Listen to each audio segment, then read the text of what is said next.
Soit c'est sabun, soit c'est zaïf, toi c'est Tiara,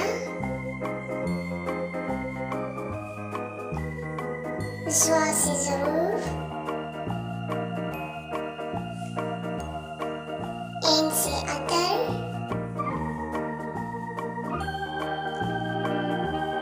Rein c'est